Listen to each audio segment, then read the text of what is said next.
tomoşana uzun saçlı kızlar Başları yılvan boyuli Kıymağalan kaşlı kızlar Başları yılvan boyuli Kıymağalan kaşlı kızlar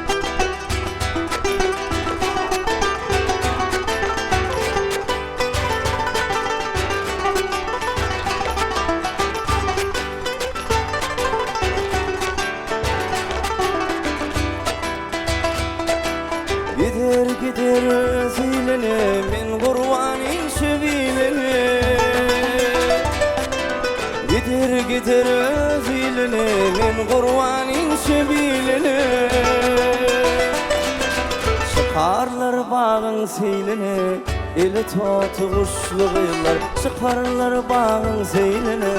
eli totu kuşlu kıylar Bizim gellik tomoşana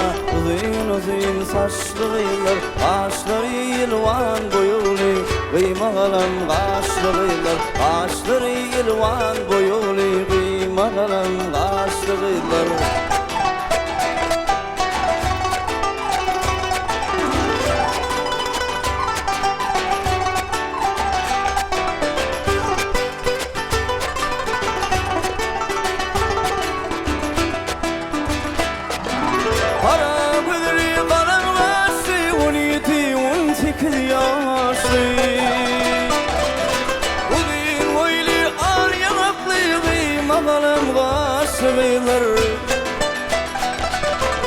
Aşık oğlun diyerelim uzun boylum vafazlı